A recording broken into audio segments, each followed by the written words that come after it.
Next है आपके लिए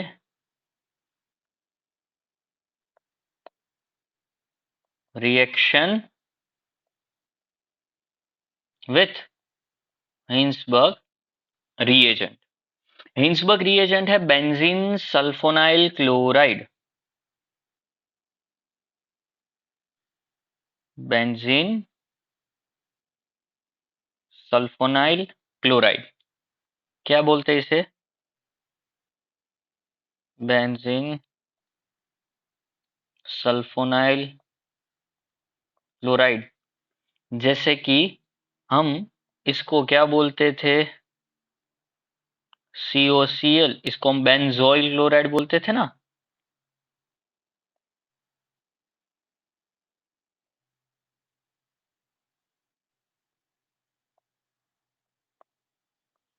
इसी के ऊपर से इसका नेम आया है सल्फोनाइल क्लोराइड। समझे? तो ये बस समझने के लिए था, इसका दूसरा कोई मतलब नहीं है इसमें। हिंसबर्ग रिएजेंट में इसका कोई काम नहीं है। सो हिंसबर्ग रिएजेंट क्या है आपके लिए? Benzene sulphonyl chloride. जब कभी भी इसकी रिएक्शन प्राइमरी अमाइन के साथ देखो,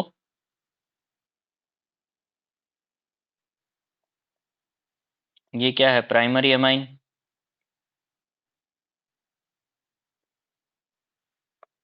रिएक्शन करनी है बेंजीन सल्फोनाइल क्लोराइड के साथ।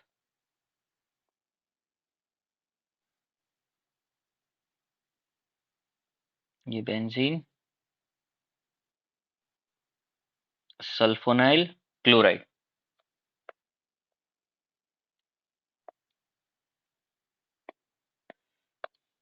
समझे? रिएक्शन कैसे होगी? तो सीधा आपको ऑलरेडी दिख रहा है, यहां से H और यहां से Cl माइनस HCl कर दो। ऑर्गेनिक का रूल है, जहां से तोड़ा है वहीं से जोड़ दो। नाइट्रोजन की एक वैलेंसी खाली हुई है, एक वैलेंसी खाली हुई हमारे सल्फर की।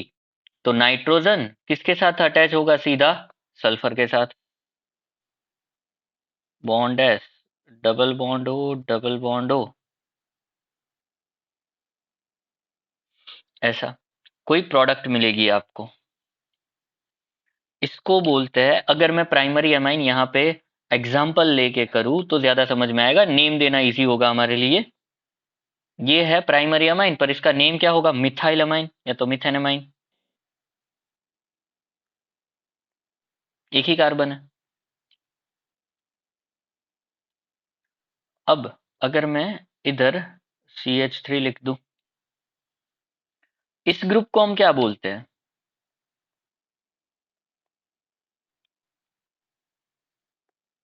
अमाइड है। उसी के जैसा ग्रुप है ना, बस जहां पे कार्बन है, जहां कार्बन है वहां हमारे पास सल्फर है। बाकी सिमिलैरिटी है अमाइड और इसमें। तो इस ग्रुप का नेम होगा सल्फोनेमाइड। इस ग्रुप का नेम क्या होगा? सल्फोनेमाइड। तो इसका नेम क्या होगा? ये हमारा होगा बेंजीन सल्फोनेमाइड। ये क्या है? मिथाइल किसके साथ जुड़ा है? नाइट्रोजन के साथ। तो इसका नेम देंगे हम N methyl benzene sulphonamide. N methyl benzene sulphonamide. अब ये जो प्रोडक्ट है इसमें इस ग्रुप की बहुत ही ज्यादा माइनस साई इफेक्ट रहेगी, सल्फो ग्रुप की। ऑक्सीजन है ना, तो ऑलरेडी वो इलेक्ट्रॉन को विड्रॉ कर रहे होंगे, जिस वजह से इस हाइड्रोजन पे पार्शली पॉजिटिव चार्ज आएगा कि नहीं? अब जो भी पार्शली पॉजिटिव चार्ज हाइड्रोजन है उसको हम बोलेंगे एसिडिक हाइड्रोजन। ये क्या है आपके लिए? Acidic hydrogen. अब जिस किसी के भी पास एसिडिक हाइड्रोजन है वो खुद एसिडिक नेचर तो शो करता ही होगा। जो कोई भी एसिड होता है वो ऑलवेज बेस या तो अल्कली में सॉल्युबल होता है। Acid will be soluble in base. किस में सॉल्युबल होगा? बेस। मतलब क्या है उसका? अल्कली में वो सॉल्युबल होता है, जैसे कि NaOH में। तो इसमें एसिडिक हाइड्रोजन है कि नहीं? तो ये प्रोडक्ट भी आपकी अल्कली सॉल्युबल होगी, समझे? सो जब कभी भी प्राइमरी अमाइन हिंसबर्ग के साथ रिएक्शन करेगा तो आपको एक प्रोडक्ट मिलेगी, सल्फोनेमाइड प्रोडक्ट मिलेगी, which sulphonamide will soluble in alkali due to acidic hydrogen. अब अगर सेकेंडरी अमाइन होगा तो क्या होगा? तो हम यहाँ पे सेकेंडरी अमाइन के लिए ले लेते हैं ये कंपाउंड, ये सेकेंडरी अमाइन है। नेम क्या होगा, जल्दी से बोल दो इसका।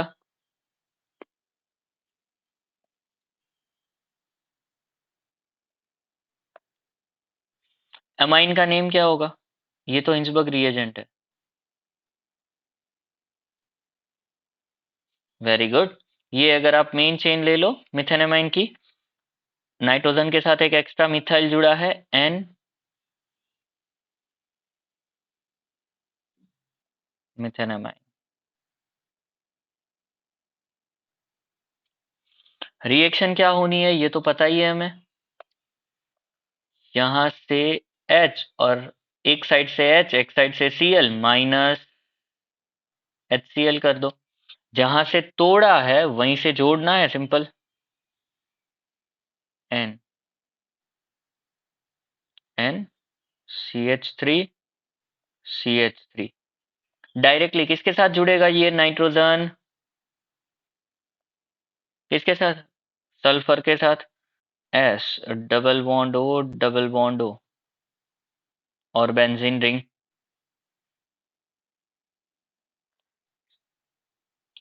ये सल्फोनेमाइड हो गया हमारे लिए। क्या हो गया? सल्फोनेमाइड। नेम क्या दे सकते हैं हम? तो इतना ग्रुप जो है हमारा सल्फोनेमाइड है, ये सल्फोनेमाइड है। ये तो दोनों मिथाइल आए ना, तो दो बार मिथाइल जुड़े हैं वो हमें बताना होगा। तो वो हम किससे बता सकते हैं? एन एन डाइमिथाइल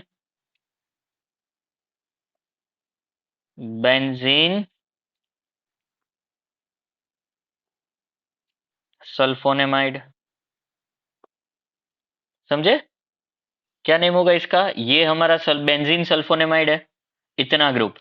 तो ये N N dimethyl benzene sulphonamide. अब इसके पास एसिडिक हाइड्रोजन है, इसकी इफेक्ट माइनस आई होगी, पर ऐसा कोई हाइड्रोजन है जो पॉजिटिव चार्ज को कैरी करता हो? नहीं है ना। मतलब ये क्या होगा? Insoluble in alkali. समझे? तो प्राइमरी अमाइन और सेकेंडरी अमाइन में डिफरेंस मिला कि नहीं? प्राइमरी अमाइन हिंसबर्ग के साथ रिएक्शन करता था और उसकी जो सल्फोनेमाइड प्रोडक्ट थी उसके पास एसिडिक हाइड्रोजन था, इस वजह से वो अल्कली सॉल्युबल प्रोडक्ट देती थी। But whenever the secondary amine will react with Hinsberg reagent, it will give sulfur. But so secondary amine की जो सल्फोनेमाइड प्रोडक्ट थी उसके पास एसिडिक हाइड्रोजन एब्सेंट थे, इस वजह से वो अल्कली इनसॉल्युबल थी। समझे? अब what happened if we react tertiary amine with Hinsberg reagent?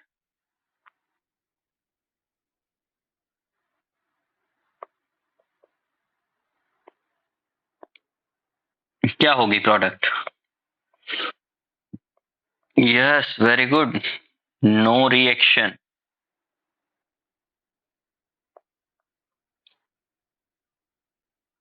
Group as well as hydrogen ही नहीं है क्लोरीन के साथ रिमूव करने के लिए।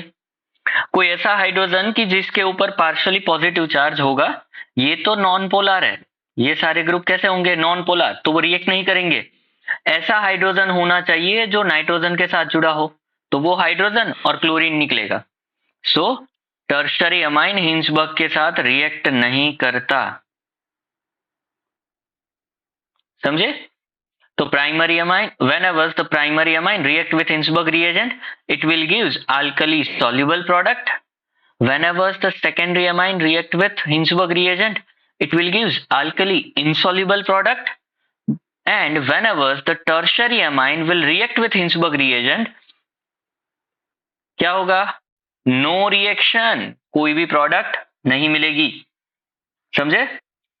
So this reaction will help into the separation of amine. Amine को सेपरेट करने के लिए ये रिएक्शन यूज होती है।